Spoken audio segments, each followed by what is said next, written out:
Love this podcast? Support this show through the Acast supporter feature. It's up to you how much you give, and there's no regular commitment. Just click the link in the show description to support now. You're locked in. Look at what we have here, folks. To the only show that matters. The cream of the crop. Duke Loves Rasslin. And there is no one that does it better than Your host, I have come here to chew bubblegum and kick ass. the Duke. And I'm all out of bubblegum.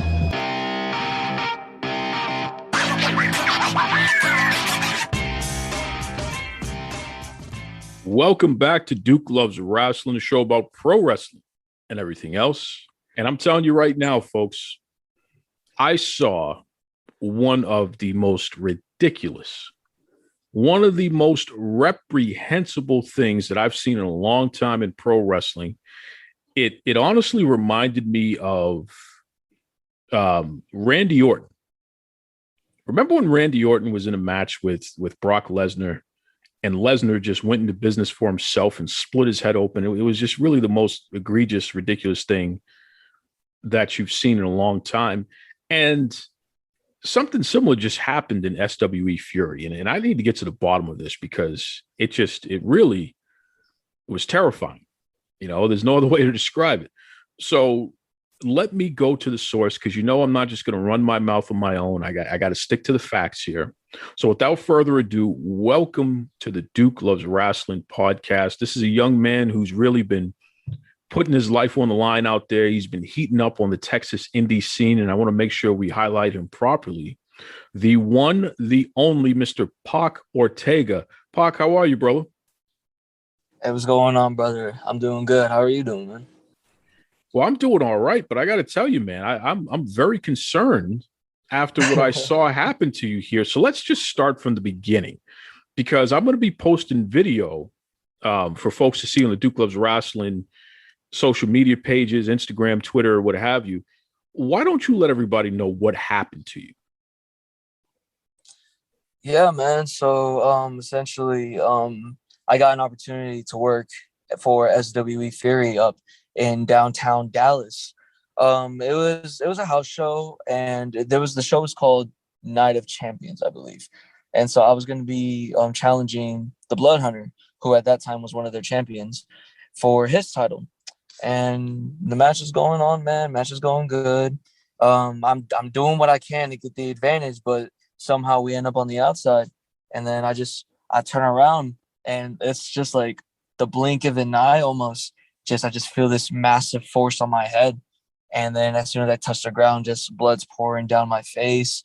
And I'm like, holy crap, this man just hit me with one of these hotel chairs. Jesus Christ. And yeah, from there, we just finished the match, man. I don't know how you did it, Pac. I mean, I got to be honest with you. I don't know how you were able to finish the match, because this gash, he split you open pretty well. I mean, down to the white meat. It was bloody and it was a mess. When you're in that type of situation where not only is a person who you're battling against has drawn blood, but they're trying to literally put you out. They're trying to take you out. I mean, a sick individual like the Blood Hunter, who has no business in pro wrestling, because he doesn't respect the sport, because he's only out for blood, because he's legitimately trying to maim his opponents. He wants to leave a lasting impression by scarring you, busting you open, cracking your skull, what have you here. How do you deal with something like that in the moment? Because I got to imagine survival mode kicked in, right? Oh yeah, man. As soon as I got back up, man, I was just swinging everywhere. And like, that was right there. That in that moment, because I already knew Blood Hunter's reputation when it comes to his opponents. I already knew that he's able to cut them open, and so because he feeds off their blood. So I knew at some point he was going to try to do that. Now I wasn't prepared for that exact moment, but whenever it all landed on me, I started swinging, man. I started just like, this is a fight. I'm no longer just fighting for a title. I'm now fighting not only for my life, but to get back at this man.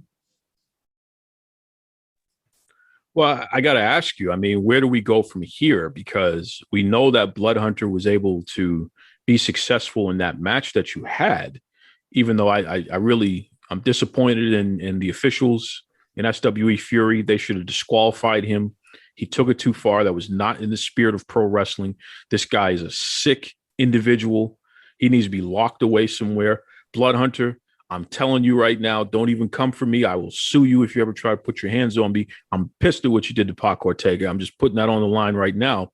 But where do you go from here, Pac? I mean, are you going to try to stay away from this guy? Are you seeking revenge? Like, what's going to happen next? In regards to the Blood Hunter, I'm not scared of the Blood Hunter. I said that going into my match, and I said that after the incident happened. I am not scared of him. I looked him, I like to call him the devil. I looked the devil in the eye and screamed at him that I was not afraid. And I still stand by that term. Now, in the sense of where do I go from here in regards to him? Honestly, it's disappointing because there's not much I can do. Because from my knowledge, I know he's no longer working with the SWE and he's off in Canada. So if one day he finds himself back here in Texas, oh, you better believe that that Pac Ortega is coming after him. But when it comes to my stance in SWE, I am now in the tag team division, and I am in the tag team with a man called the King Cobra Exotic. And we made our debut at the last taping, and now we're looking forward to continue working on our craft in that division. Well, it doesn't surprise me that Blood Hunter had to leave the entire United States of America. I mean, after what he did to you, there's no doubt that the proper authorities are probably looking for him. Again, this isn't pro wrestling. What he did, this is sick. It's twisted. The man tried to take you out. He tried to take food off your table. He tried to bring harm to your family. And I really hope and I pray that he stays away. But like you said, if he ends up back in Texas at any point, then I guess there's going to be a little vigilante justice served up by Pac Ortega, which is great. But you brought up your tag team. And I know that in SWE Fury, you've been gaining a lot of steam and getting some great opportunities here. Tell me more about your partner, though, because you guys kind of have a weird relationship with each other. It's almost like your family, because one minute you're tagging with each other, the next minute you're trying to beat the hell out of each other. What's going on here? Yeah, man. So essentially, like, the way the story goes is a long time ago, whenever we got into this business, me and Exotic, we were best friends. I had his first match. And then from there, we just became really close in and out of the ring. But then just a long time ago, whenever the promotion kicked off in Uvalde, Texas, called Atlas Wrestling Promotion, just something struck a nerve in me, man. And I just kind of had more of a business mentality from there. This isn't a business to make friends, and this is a business to not only make money, but be at the top. And so over there, yeah, man, we just really kicked it off, and we really just started going at it for months and months and months. And we just kind of had what I believe is probably going to be our last match for a long time. Just last month in Uvalde, we had a last man standing match at the last AWP show. And now, sure to know it, here we are as a tag team. Like you said, it's almost like family. So what had happened with that is we were both attending the seminar for SWE that they normally run before their shows. And just someone saw something between us and was like, hey, you guys come together and put something together for us as a tag team. And so we had a talk, me and Exotic. We were just all like, look, business is business, and we're going to keep it professional. And that's what we need to do for this platform, at least. But outside of these doors, that's it. You stay away from me, I stay away from you. Well, it is interesting. I mean, your biggest enemy can at times become your greatest ally. You know what I mean? It depends on what you're working towards on that day. So I think that's really interesting that in Atlas Wrestling Promotion, you both beating the hell out of each other. But in SWE Fury, you found a way to combine forces and inflict pain on others. So that's really cool. It's funny too, Pac, because you have been all over the Texas indie scene. I mean, whether we're talking about Texas Wrestling Entertainment, SWE Fury, Atlas Wrestling Promotion. I mean, you've even appeared on the Title Match Network, and it's just like Pac Ortega, that name keeps popping up. Are you trying to become the next king of Texas? Because, I mean, you got guys like Moonshine Mantell, and you got guys like Max Castellanos, who just aligned himself with Rodney Mack, and you got a lot of folks out there who like to call themselves the king of Texas. But is that in your purview there? Is Pac Ortega trying to take over the whole Texas wrestling scene? I mean, just like the mentality with just about anything else, brother. I am trying to be at the top. I am trying to be the best, or at least whenever the conversation of who is the best comes up in Texas, then of course I want the name of Pac Ortega in that same conversation, brother. So yeah, I guess in a sense, if you want to say, am I looking to be the king of Texas? I guess so. But in all honesty, man, I'm looking to just be the king of professional wrestling in general, brother. You know what I'm saying? Well, at the rate you're going with all of the appearances that you've been making all over, hey, man, it looks like you're on your way, Mr. Pac Ortega. I know somebody listening right now is curious. They want to check out what I'm talking about. They want to check out your work. Some folks may want to follow you online. Promoters may want to book you. What's the best way that people can reach Pac Ortega? Yeah, man. So the best way you can reach me, in all honesty, it's probably through my social medias. I know some people like to reach out through email. You can totally do that as well. You can find my social medias. My Instagram and Twitter is Pac Ortega Pro. You can go ahead and give me a follow on there on both platforms. You can message me. Hopefully I can see your message, because in all honesty, with the way things have been kicking off, especially at SWE, I've started seeing more of an increase in my messages. But then also, you can also hit me up on my Facebook page. It's Pac Ortega as well. Before I let you go, Texas is known for having some of the best cuisine in the world, whether we're talking barbecue, whether we're talking Tex-Mex, you name it, even those huge fruit cups that you can get. So what's a normal Pac Ortega meal? If you were having dinner and there were no restrictions, something that is your go-to to keep yourself going, give you a full belly, make sure that you pack back on the calories because you're going to burn them when you wrestle. What's a good meal for Pac Ortega?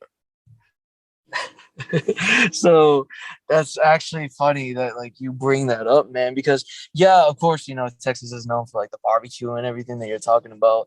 But in all honesty, I haven't had a lot of that lately.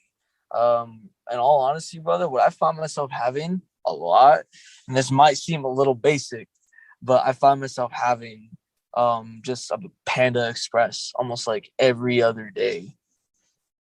So I would probably say whenever it comes to like getting food from out, it's Panda Express. I like to get the double teriyaki and then 2 sides of orange chicken with the white steamed rice. But then whenever I am cooking for myself at home, I normally like to eat a good chicken breast with egg whites, rice, and bacon. All right, I can't let you go on that now. So why do you go for the rice instead of the chow mein at Panda Express? Because I'm the chow mein guy. I got to have the noodles, man. What's up with the rice over the noodles? What's this all about? Man, it's just I just like the rice. And if I'm being honest with you, brother, I haven't tried the chow mein yet. I have not. All right. Well, you know what? I am challenging Pac Ortega to step outside of his usual. The next time you go to Panda Express, and I got people all over. I'm the Duke. I got people in every business everywhere. So I'm sure one of our listeners of Duke Loves Rasslin is at the Panda Express that you visit the most. You got to get the chow mein, or some places may call it the lo mein. You got to get the noodles the next time, bro. Come on. All right, what? Next time I give me some Panda Express, I'll give me the chow mein, and I'll make sure to post it and tag you in it myself. All right. All right, that's right. You got to take a picture or a quick video and post it. It's going to be the Pac Ortega challenge. He is going to try the Panda Express chow mein, and then we're gonna find out once and for all Which is better, the rice or the chow mein? That's the challenge there for Mr. Pac Ortega. Listen, we appreciate you, man. We're glad that you're all right after that heinous act by the Blood Hunter. So please keep eating your Panda Express. Keep kicking butt in SWE Fury and all the other fantastic promotions that you've been wrestling in, Atlas Wrestling Promotion, which folks can find on Title Match Network. And most of all, man, just be safe. Yes, sir. Thank you for having me, man. I definitely appreciate it. And yeah, I look forward to hearing this, man.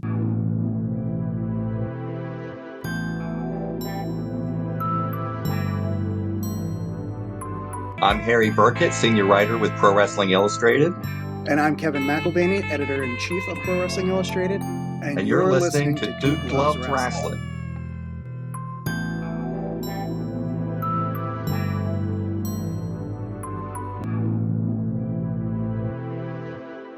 Fun conversation there with Mr. Pac Ortega. Real nice young man with a huge upside on the indie wrestling scene, especially down there in Texas. Just Texas is a hotbed, but it always has been for pro wrestling. When you think about some of the folks who've come out of there, whether you're talking about the Funks, there's a lot of information about Terry Funk, who is in an assisted living facility, and we just found out that he's suffering from dementia, which is unfortunate. So my best goes out to the entire Funk family. Terry Funk's one of the greatest of all time. No different from his brother Dory, and, et cetera, et cetera. But you think about the Funk family. You think about Dusty Rhodes and Dustin, and of course, Cody more recently. You think about Moonshine Mantell, right? He was just really kicking butt. Moonshine was just on AEW Dark this past week. So his stock is rising, man. You think about Thunder Rosa. She set up shop in Texas, and she's been kicking butt. That punk Micah Madrid, she's been in Texas for a while doing her thing. Texas is just a hotbed for pro wrestling, and they churn out some of the top stars, no two ways about it. So, good stuff with Pac there. I'm wrestling with something in my mind. Switching speeds here. As I sip on my delicious Panera Bread coffee, they have that Panera Plus program here. It's $8.99 a month. Unlimited coffee, one every 2 hours, hot or iced. You can even get yourself a tea if you don't feel like coffee that day, but you dress it the way that you want, get any of the flavors that you want. It's delicious. So definitely need that pick-me-up. It's been a long week. We got that hurricane that's been all over the place, and it's coming here to Massachusetts, so been a long week. But I'm wrestling with something. We just saw Aleister Black, Tommy End, whatever you want to call him. What does he call himself now? Malakai Black. We just saw him debut in AEW. And certainly that's a good thing for him. Malakai. That's what they're going to call it. Malakai. Okay. He kicked Arn Anderson, which I wasn't happy about because I love Arn Anderson. And he kicked that punk Cody Rhodes, which I was very happy about. Do it again, please. I wrestle with something, and I'd love to get your take on it. Are we at the point now where we just accept the fact that AEW is going to be WWE light? They're going to bring in whoever gets released, and they're going to rebuild their company around former WWE stars, and that's just the way it's going to be. They're going to do the complete opposite of what they told us they were going to do. I struggle with that. And here's why. On one hand, I want wrestlers to get that money. And when you have a guy who was infused with $100 million to start his own wrestling company, Tony Khan, his daddy gave him $100 million to create AEW. And, there's plenty more money where that came from. His father's a multi-billionaire. I want the wrestlers to get the money.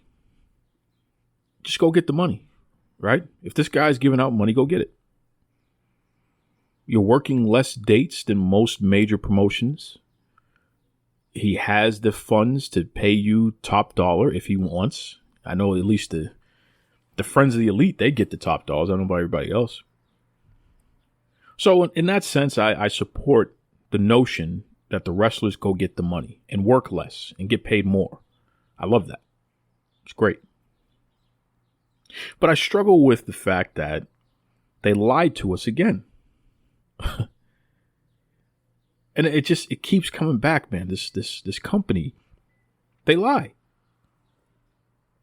And that's not a surprise, but it's just like they have benefited from marketing themselves as an alternative, as a company that is so invested in diversity and inclusion and all this other stuff. They lie.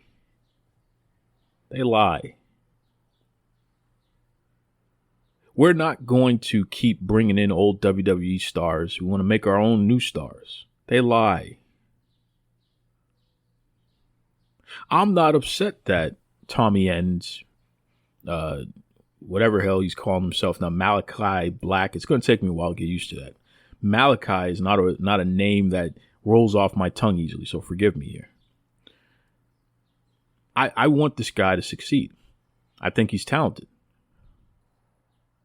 But when I see him show up on Dynamite, and I know that he's going to continue to get opportunities on television, the number one show in AEW, I can't help but wonder who is not getting featured when he gets featured.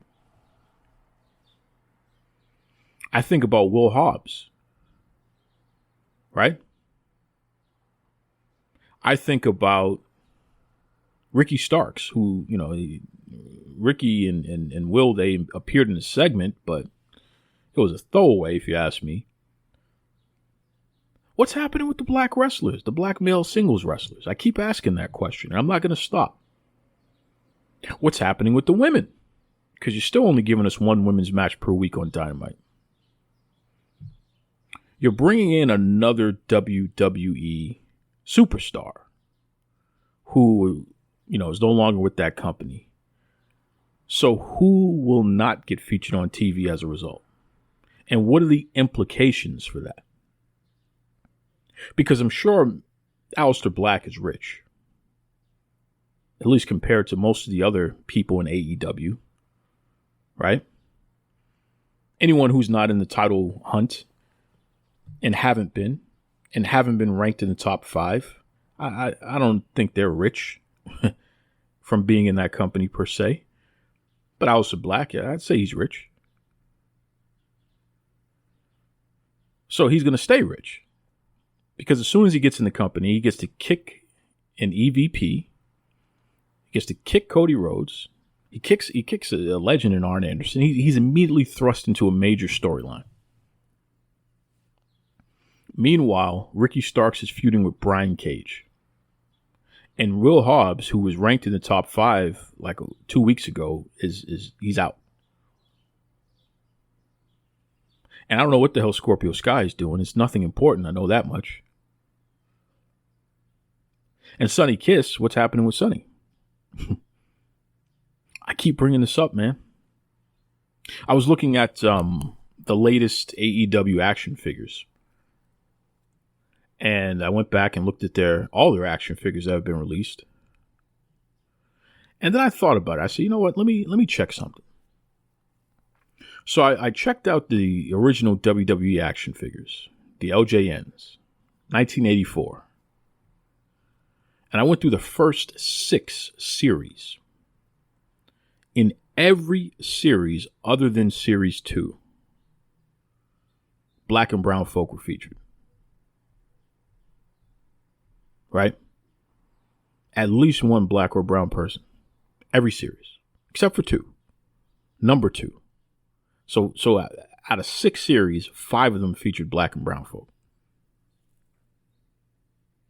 AEW,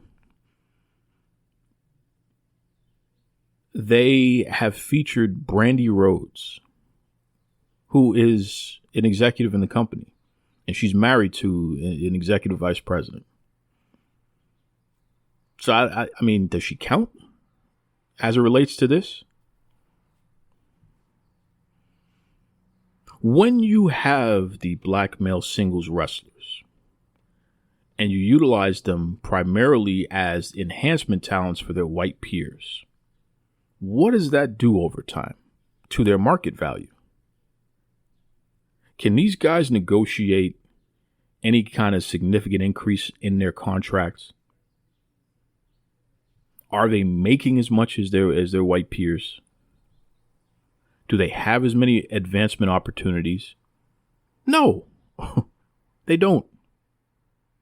And this is a predetermined sport, so the people up top are determining who gets the opportunities and who don't, right? This isn't based on merit and ability or anything like that. This is literally who I feel like promoting and who I don't feel like promoting, right? Who I feel like making a star and who I feel like making less than a star. And the proof is in the pudding. Again, you don't see a Will Hobbs action figure or a Ricky Starks action figure or a Scorpio Sky or even though he's related to an executive in Brandy Rhodes or a Sonny Kiss. So what do you say to that? What does that mean? When you look at black male singles wrestlers in AEW, they are primarily used to get their white peers over. That's what they are, the losers. That's it. And they don't get the action figures. And they don't get the special web shows like Being the Elite. They don't get the advancement opportunities of constantly being in the main event and get those extra bonus paydays. They don't get any of that. So it's systemic racism playing out before your very eyes, plain as day. We can't act like it's not happening because it's right there in front of you. And my question is, what's the excuse? Tony, Cody, Young Bucks, Kenny, Shad, what's the excuse? Why are black male singles wrestlers continuing to be disrespected in this manner and not being provided equal opportunity? And some fool at this, well, you give them time. Well, I don't know about that. We've been talking about this for years. And I've started this out of the gate. My talking points haven't changed because conditions really haven't changed. In fact, they're just as bad, if not worse. Because before it was, we just don't have many. Now it's, well, you have a number of black people who you've put on your programs and you're jobbing them out. Right? And it's like, well, somebody has to lose, so what? Okay, fine. But I'm watching their peers get opportunities that they're not even considered for because their market value is nothing. It's nothing. Right? What do they call a young man? Shoddy? Who the hell wants to buy a shoddy action figure when you've had him lose to everybody and get his ass kicked all the time? Right? Nobody's looking for a Sean Dean action figure because you disrespected Sean Dean. You made him useless. Right? Somebody told me he has a job in the back, which is great. But as a wrestler, he's nobody. And not because he's not talented, but because you made him nobody, literally. Scorpio Sky has no direction. He grabbed that brass ring, that Sonic the Hedgehog ring, and nothing has happened from that. Scorpio Sky was actually more favored before he had that match with Cody Rhodes and lost. Think about that for a second. He was actually considered more of a prospect before that match. Ever since he lost to Cody, he's been in the toilet with no way of coming up because you keep bringing in former WWE guys who keep pushing guys like Scorpio Sky further and further and further down the card. And Scorpio is unique in the sense that at least he's related to an executive, so you would think he'd have some opportunities, but nah, that ain't going to happen. So then let's look at other people. Well, Sonny Kiss, what's happening with Sonny? I keep saying the same thing. But you notice I keep saying the same thing. That means that things aren't getting better over there. WWE, they were the World Wrestling Federation at the time, in 1984, were more inclusive of their black male singles wrestlers than AEW is in 2001 or 2021, excuse me. What does that tell you? But they're inclusive. I don't know about that. There's no equity there. They want to use you to be able to say that they have you, but they don't want to invest in you in a manner where they're proving that they believe in you and that they're committed to your advancement. Sad. But that's the way it is. And that's the way it is because you, listening right now, have allowed them to get away with it. You don't want to hold them accountable for it. They still aren't respecting women's wrestling. It's crazy. And listen, even with the homegrown guys, you look at a guy like Orange Cassidy, he got nothing going on. They said, well, he's number 2 in the rankings right now. Good for him. Who's he gonna beat? Are you putting Orange Cassidy over Miro? Is Orange Cassidy going to beat Malakai Black or Andrade? I don't know. I don't even know if that would make sense. It's interesting. But things aren't changing over there. They're getting worse. And it's reflected in the fact that they don't even come close. I mean, look at the Google search results. People want to talk about ratings, which they can never get their grasp over that.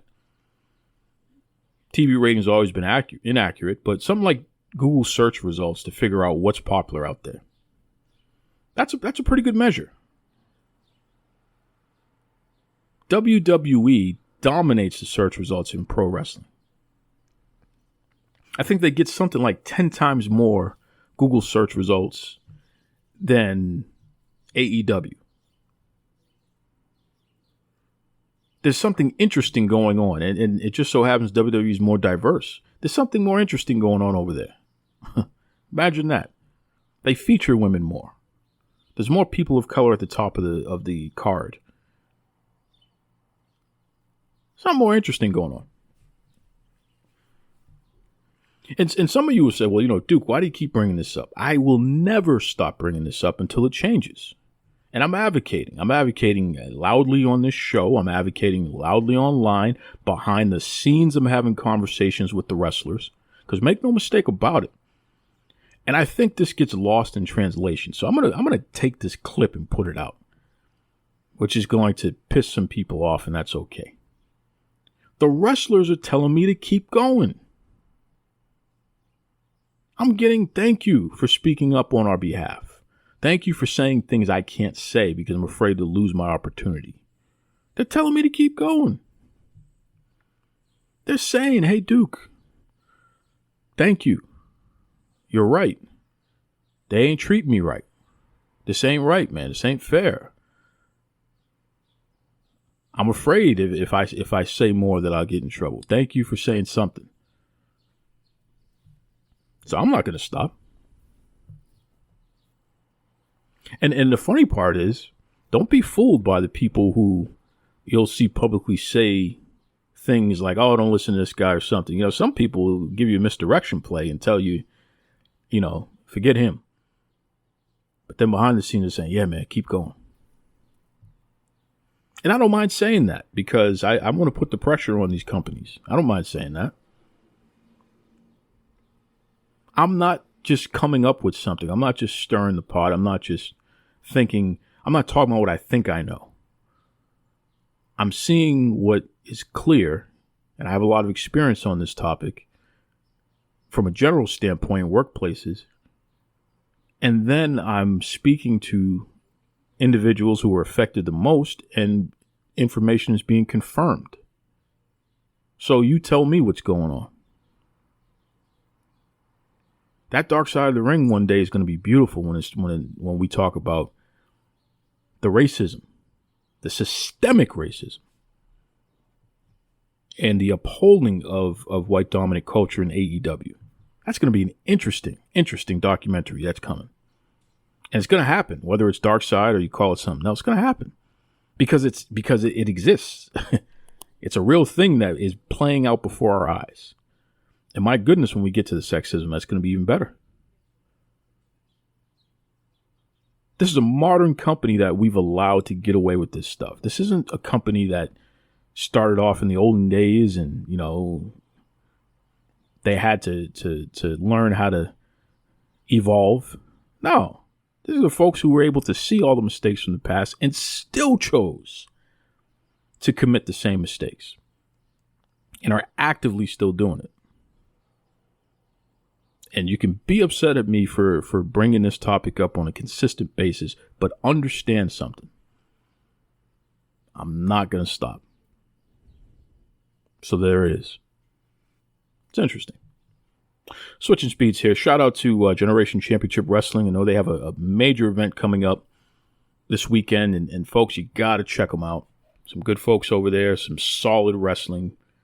You know, stars that you see pop up on TV and web shows on even larger scales elsewhere. Places like GCW, man, that's where they're getting their feet wet, so to speak. What a surprise, right? That's why, and you know, I started this show on that, highlighting these independent promotions and these wrestlers. Some people, they think this is new hat for me. No, this is old hat, man. This is how we started. Go back to the archives. Don't take my word for it. Listen to the first 52 episodes and look at how many indie wrestlers and promoters and promotions were put over on this show. Why do you think that is?